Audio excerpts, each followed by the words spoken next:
तो आप सभी का स्वागत है मेरे भाई। तो आज हम बात करने वाले हैं सारे इंपॉर्टेंट क्वेश्चंस भाई साहब, ठीक है, जो आपके एग्जाम में सेम देखने को ये क्वेश्चन मिलेंगे, ठीक है। तो पहला क्वेश्चन दिया गया है कि एक किसान एक बगीचे में 3 अलग प्रकार के पौधे समान संख्या में लगाता है।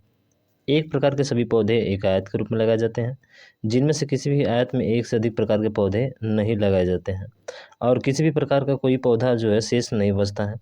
सभी पौधे लगाने के बाद पौधे ए में 70 पत्तियाँ थी, पौधे बी आयत में जो है 28 पत्तियाँ थी, पौधे सी में जो है 42 आपकी पत्तियाँ थी। तो बगीचे में किसान द्वारा लगाए गए प्रत्येक पौधे को की जो है न्यूनतम संख्या क्या है।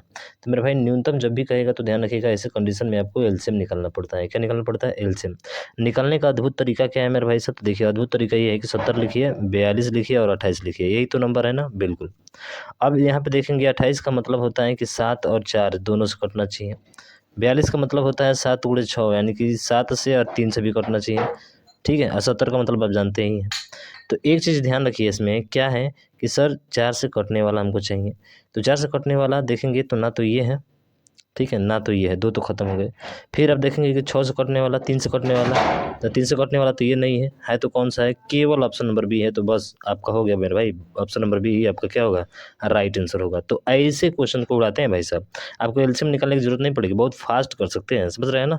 चलिए नेक्स्ट क्वेश्चन की तरफ चलते हैं, और अगला क्वेश्चन आपके सामने ये रहा, ठीक। इसमें बोला है कि किसी वस्तु को जो है इतना रुपये में बेचने पर व्यापारी को जो है 12% की हानि होती है।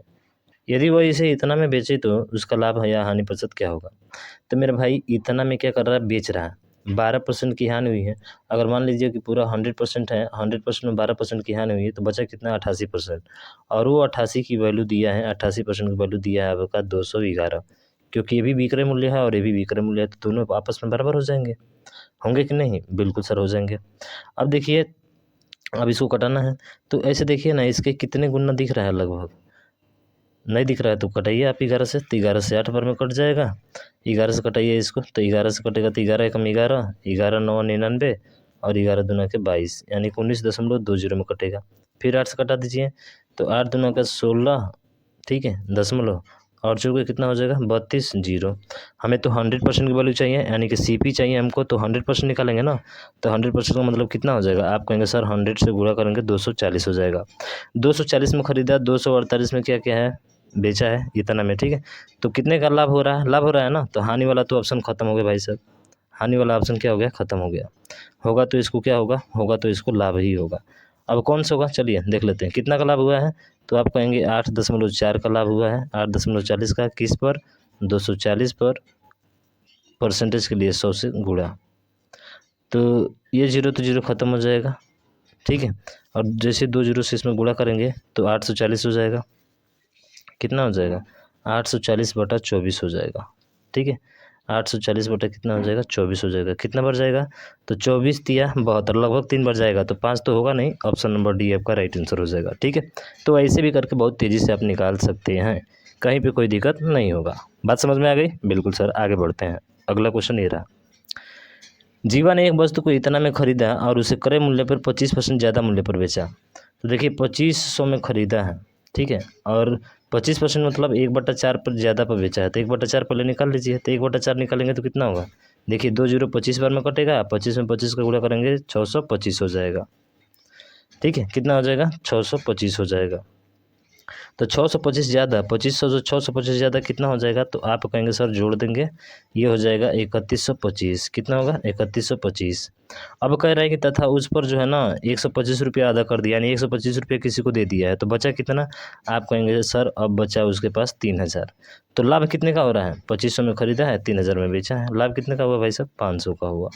बोलिए बाकी बिहारी लाल की जय। मज़ा आ रहा है कि नहीं? बिल्कुल सर, मज़ा आ रहा होगा। तो चैनल को सब्सक्राइब करो यार, शेयर करो इसे, ठीक है। अब इसमें दिया है कि क्रमिक छूटों का तुल्य जो है एकल छूट ज्ञात करिए। तो इसको ज्ञात करने का तरीका क्या होता है? 10% का जो है मार्क प्राइस पे छूट होता है ना, तो 10% का क्या हुआ है? छूट दे रहा है, यानी कि 1/10 फ्रैक्शन वैल्यू कितना होती है? 1/10, यानी कि 10 का सामान कितना में बेचा? 9 में बेचा। 15 3/20 होता है, यानी कि 20 का सामान कितना में बेचा? 3 का घटा, यानी 17 में बेचा। फिर से 20 का सामान है 1/5, 5 का सामान कितने में बेचा है? 4 में बेचा है। 2 से ये 2 बार में कट जाएगा, 2 से ये 10 बार में कट जाएगा। अब इसका इधर गुणा करा दीजिए तो कितना हो जाएगा? आप कहेंगे सर 500 हो जाएगा। इसका उधर गुणा कराएंगे तो इसका गुणा करिए, 9 दूना के 17 नवा 153 से होता है, 17 नवा 153 होता है, 2 गुना करते 2 3 6, 2 5 10, 2 1 2 1 3, 306। कितने का जो है इसको घाटा हो रहा है भाई साहब, कितने का छूट मिल रहा है? तो आप कहेंगे सर 194 का छूट मिल रहा है, 194 का। मार्क प्राइस नीचे होता है, परसेंटेज के लिए क्या करते हैं, 100 से गुणा करते हैं, कहानी खत्म। 2 जीरो से 2 जीरो गया, 5 दिया 15, 5 9 8 40, 5 8 40, यानी कि 38.8 आपका क्या होगा, राइट आंसर होगा। देखिए कितना प्यारा सा आंसर आ रहा है आपका आसानी से, ठीक है ना, एकदम प्यार भरा। ठीक है, अगला देखिए, दो संख्याओं का अनुपात इतना के अनुपात में है, यदि पहली और दूसरी संख्या में से 8 और 6 घटाया जाता है तो ये अनुपात इतना हो जाता है, तो संख्या ज्ञात कीजिए। तो मेरे भाई 8 घटाया जाएगा तो 8 ही आना चाहिए, 6 घटाने पर 5 आना चाहिए। तो 6 एक ऐसा नंबर है कि भाई कि जब किसी संख्या में से घटाएंगे ना, जैसे कि 6 है तो 6 में से 6 घटाएंगे तभी 0 आएगा, तभी कट कर तो 5 आ सकता है ये, बिल्कुल।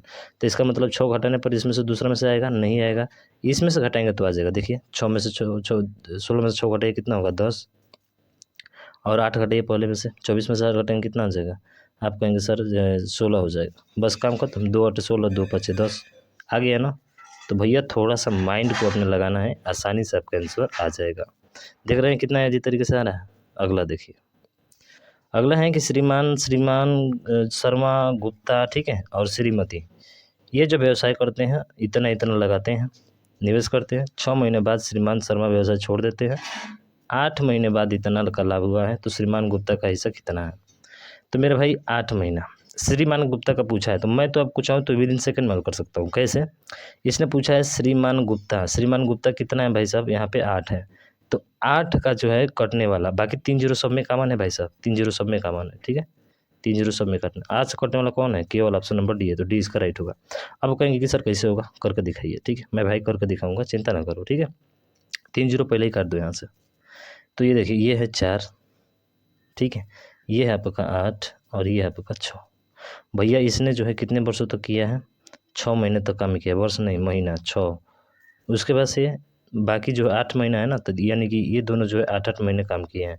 अगर नहीं दिया रहता है तो 8-8 महीने काम किया रहता है, 12 महीने देता तो भाई 12 से गुणा कराते, ठीक है। चलिए कटने वाला है, कटाइए। तो भैया 4 एकम 4, देखिए ऊपर नीचे कटा सकते हैं ना, कोई दिक्कत नहीं है। 4 दूना के 8, ठीक है, और 4 दूना के 8 कट जाएगा, फिर से 2 से कटेगा, 2 तिया 6, 2 से 2 खत्म, 2 से 2 खत्म, तो 3 8 और क्या बच गया 6। तो देखिए 8 3 11, 11 6 कितना होता है 17, 17 की वैल्यू दी है 34,000, तो 34 बटा कितना हो जाएगा, 34,000 बटा 17 हो जाएगा। बस कटा दीजिए, कहानी खत्म आपकी हो जाएगी भाई साहब, यहाँ से कोई दिक्कत नहीं होगा, ठीक है। 17 से कब बार में कटेगा, अरे 2 बार में कटेगा, कटेगा ना, 2 बार में कटेगा। पूछा क्या है, इसका पूछा है ना बीच वाले का, तो 8 दूनी कितना हो जाएगा 16, लीजिए आ गया ना। तो ऐसे भी सॉल्व कर सकते हैं आप, ठीक है। चलिए ये क्वेश्चन अच्छा प्रश्न है, इसको सॉल्व करके दिखाइए क्या होगा। पूछ रहे हैं कि ए और बी एक साथ मिलकर कार्य को जो है 12 दिनों में पूरा करते हैं। चलिए ए प्लस बी बराबर कितना हो जाएगा, आप कहेंगे सर ए प्लस बी बराबर 12 हो जाएगा, ठीक है। उसके बाद से ए अकेला उस काम को 20 दिन में करता है, यानी कि ए जो है इस काम को कितने दिन में कर रहा है, 20 दिन में कर रहा है। पूछ रहे हैं कि यदि बी प्रतिदिन केवल आधे दिन तक कार्य करता है, चलिए यहाँ तक छोड़िए, बस यहाँ तक समझ में आया ना, बिल्कुल। अब 20-12 के हिसाब से दोनों काम करें तो टोटल कार्य कितना होगा, आप कहेंगे सर 60 होगा, कितना होगा 60 होगा। क्षमता देख लिया जाए तो 12 25 60, ये 5 से कर रहा है और ये 20 3 60 3 से कर रहा है। तो एक बात तो समझ में यहाँ से आ गई कि सर ए ने जो है अकेले 3 काम कर रहा है, तो बी कितना काम करेगा 2, बी कितना काम करेगा 2, पर ये 2 नहीं कर रहा है, ये बोल रहा है ना कि आधा काम कर रहा है, तो आधा कर दीजिए इसका, यानी कि एक काम कर रहा है भाई साहब। तो बी जो है एक काम कर रहा है और ए कितना काम कर रहा है, पूरा 3 काम कर रहा है। तो अब यही पूरा कार्य जो है ना पूछा है कि एक साथ मिलकर कार्य करे कितना दिन पूरा होगा, तो पूरा टोटल 60 कार्य है, और 60 कार्य ये दोनों मिलकर करेंगे तो 3 और 1 कितना हो जाएगा 4, 4 के हिसाब से कितना दिन आ जाएगा भैया 15 दिन आ जाएगा। तो यही आपका क्या होगा, राइट आंसर होगा ऑप्शन नंबर सी। समझ में आ रहा है बिल्कुल।